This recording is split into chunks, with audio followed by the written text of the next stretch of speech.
Hello दोस्तों, कैसे हैं। दोस्तों, डीएम साहब अपने गांव छठ पूजा करने के लिए जाते हैं। जब वो वहाँ छठ पूजा करने के लिए जाते हैं तो उनको बाज़ार से फल फ्रूट खरीदने थे। अब वो अपने पिता को कहते हैं कि मैं जाता हूँ बाज़ार और फल फ्रूट खरीद कर लेके आता हूँ। उसके पिता कहते हैं नहीं, और भी बहुत हैं यहाँ जाने के लिए। वो कहते हैं नहीं, मैं ही चला जाता हूँ, और अपने भतीजे को लेकर के वो मार्केट जाते हैं। वहाँ से फल फ्रूट की रेडी के पास जाते हैं और वहाँ पर देखते हैं कि दो पुलिस वाले एक फ्रूट वाले की रेडी पर उसको फ्रूट वाले को परेशान कर रहे हैं। और वो उसको पुलिस वालों को बोलते हैं डीएम साहब कि ये तुम्हारा काम नहीं है।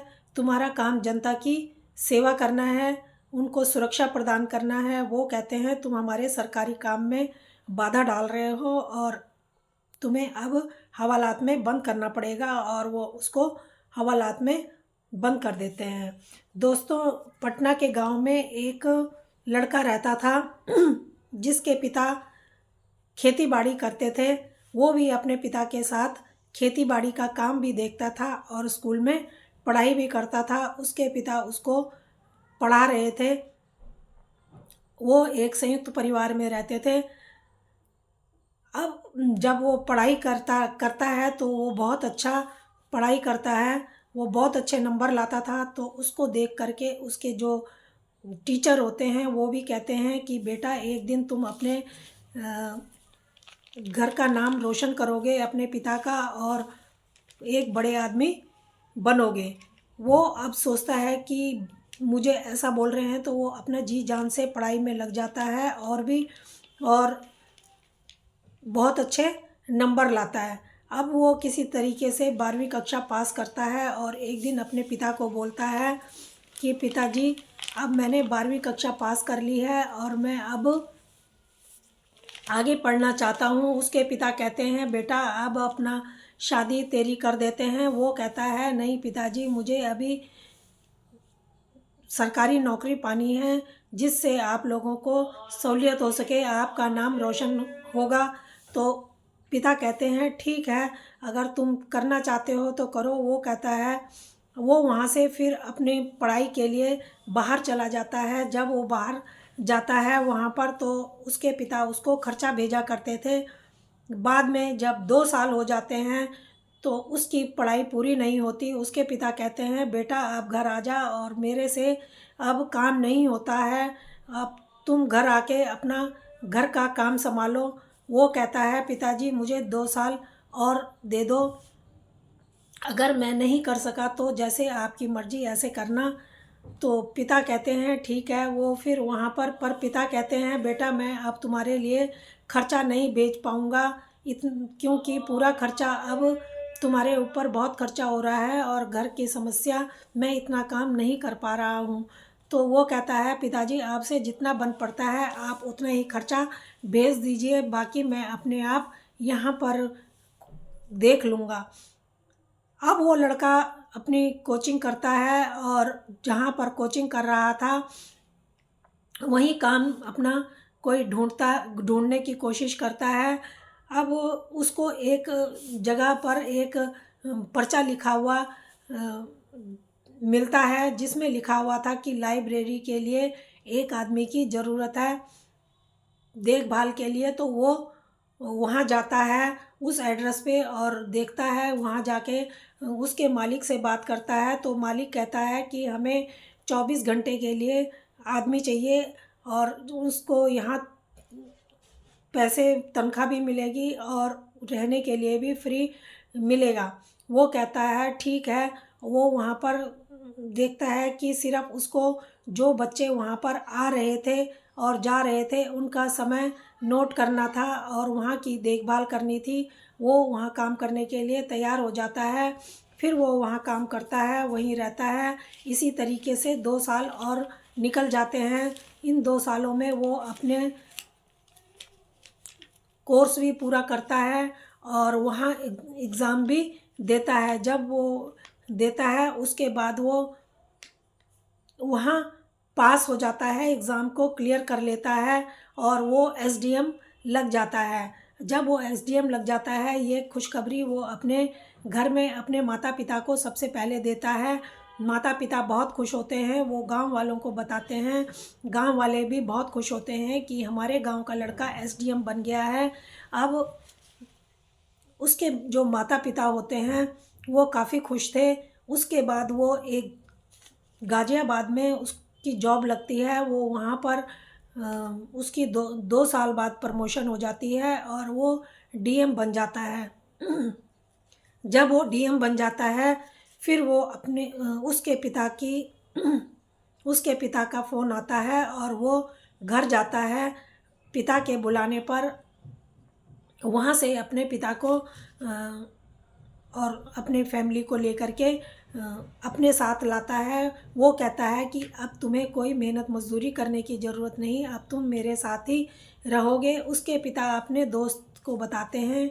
उनका दोस्त एक गांव में टीचर होता है और वो कहते हैं कि यहाँ तुम वहाँ जा कर के कहीं यहाँ गांव को मत भूल जाना, आते जाते रहना। वो कहते हैं नहीं भाई, हम इस मिट्टी में पैदा हुए हैं तो यहाँ कैसे भूल सकते हैं, मैं ज़रूर आऊँगा, आता जाता रहूँगा। फिर वो वहाँ अपने बेटे के साथ चले जाते हैं। जब वो वहाँ जाते हैं तो एक बार एक दिवाली आती है, वो वहाँ दिवाली मनाते हैं। वो गांव नहीं जा पाते हैं। दूसरी दिवाली को भी वो गांव नहीं जा पाते हैं, वो वहीं अपने बेटे के साथ दिवाली मनाते हैं। फिर दिवाली के बाद छठ आता है, तब तक उनके उस दोस्त का फ़ोन आता है। वो कहता है क्या बात है भाई, तू तो वहाँ जाकर हमको भूल ही गया, क्या बात है, यहाँ दिवाली भी वहीं मनाई, अब छठ आ रहा है, क्या छठ भी वहीं मनाने का इरादा है। वो कहते हैं कि नहीं भाई, मैं अब ज़रूर आऊँगा।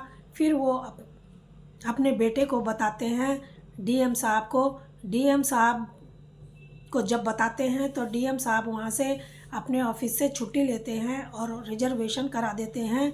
फिर वो सब मिल कर के गाँव जाते हैं। जब वो गांव जाते हैं तो वहाँ पर छठ पूजा की तैयारियां करते हैं। 3 दिन पहले वो फल फ्रूट लाने थे, तो उसके पिता कहते हैं कि फल फ्रूट लाना था। वो कहता है कि फल फ्रूट लेने के लिए मैं जाऊंगा। डीएम साहब वहाँ जा कर के सादे कपड़े पहन के और चप्पल पहन के अपने भतीजे को लेकर के फल फ्रूट लेने के लिए जाते हैं मार्केट। जब वो वहाँ जाते हैं तो वहाँ पर मार्केट में एक फल की रेडी वाला होता है, जिसे 2 पुलिस वाले बहुत परेशान कर रहे होते हैं। वो पूछते हैं, वो डीएम साहब कहते हैं क्या बात है भाई, तुम क्यों इनको परेशान कर रहे हो, क्यों इनसे पैसे मांग रहे हो। वो कहते हैं कि तुम कौन होते हो हमारे सरकारी काम में बीच में बोलने वाले, तुम्हें इसके जुर्म में हम लॉकअप में डाल सकते हैं। वो कहते हैं कि क्यों, ये तुम्हारा काम नहीं है, तुम्हारा काम तो जनता की सेवा करना है, उनकी सुरक्षा करना है। तुम ये काम तो नगर निगम का है, नगर पालिका का है, नगर पालिका इस काम को करती है, तुम ये सब क्यों कर रहे हो, क्यों इनको परेशान कर रहे हो। वो कहते हैं कि नहीं, तुम्हें इस सरकारी काम के बीच में अड़चन डालने के जुर्म में हम तुम्हें पकड़ सकते हैं और लॉकअप में डाल सकते हैं। फिर वो उसका जो डीएम साहब होते हैं उनका भतीजा बोलने लगता है, तो डीएम साहब उसको चुप करा देते हैं और कहते हैं तुम मत बोलो, मैं खुद ही इन लोग से निपटूंगा। वो चुप हो जाता है और फिर उन दोनों को उठा करके पुलिस वाले गाड़ी में बैठाते हैं और उनको लॉकअप में डाल देते हैं। वहाँ जा कर के जो दारोगा होते हैं वो पूछते हैं तुम इनको किस जुर्म में लाए। वो कहते हैं कि ये सरकारी काम में अड़चन डाल रहे थे, इसलिए हम इनको लेके आए। फिर उनको लॉकअप में डालने से पहले उनकी तलाशी नहीं करते। तो जब उनकी तलाशी नहीं करते तो डीएम साहब के पास फ़ोन था, वो एक कोने में जा कर के फ़ोन करते हैं पटना के डीएम के लिए और फिर पटना के डीएम को सारी बात बताते हैं। पटना का डीएम जो होता है वो एसपी साहब को बताते हैं और दोनों अपनी गाड़ियों में तुरंत वहाँ पर पहुँचते हैं। वहाँ पर जाकर वो पुलिस वालों से पूछते हैं, तो पुलिस वाले उनको बताते हैं कि हाँ सब काम ठीक चल रहा है। वो कहते हैं ठीक है, काम तो ठीक चल रहा है, लेकिन ये जो लॉकअप में है ये कौन लोग हैं। तब वो बताते हैं पुलिस वाले कि ये सरकारी काम में अड़चन डालने के जुर्म में इनको हमने बंद कर रखा है। फिर वो जो पटना के डीएम साहब होते हैं वो बताते हैं कि तुम अवैध रूप से वसूली कर रहे थे, जिसके लिए इन्होंने तुम्हें मना किया और तुमने इनको लॉकअप में डाल दिया। तुम्हें पता है ये कौन है? वो कहते हैं नहीं हमें नहीं पता। वो कहते हैं ये जो तुम्हें साधारण सा आदमी दिख रहा है ये दिल्ली का डीएम है, ये दिल्ली में जॉब करते हैं और तुम्हें इनको यहाँ बंद करने के जुर्म में अब सज़ा मिलेगी।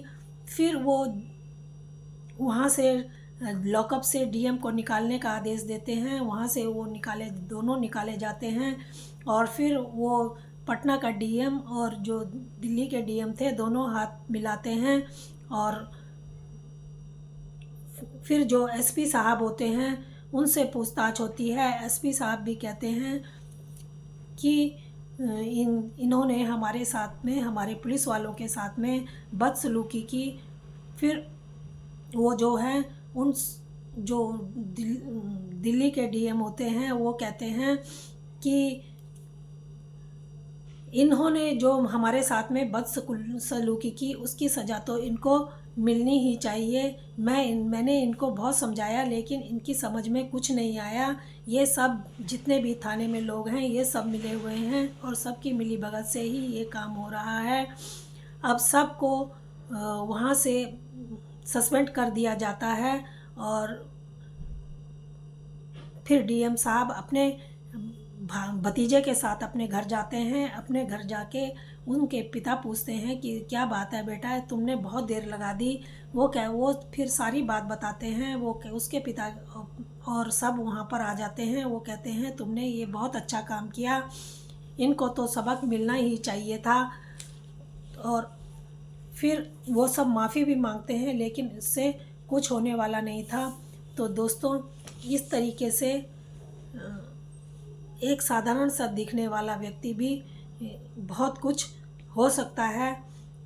तो फिर वो सब मिलकर छठ पूजा के दिन छठ पूजा करते हैं और फिर अपने ड्यूटी पर वापस आ जाते हैं। तो दोस्तों ये कहानी कैसी लगी? अगर अच्छी लगी हो तो प्लीज़ लाइक और सब्सक्राइब ज़रूर करना। धन्यवाद।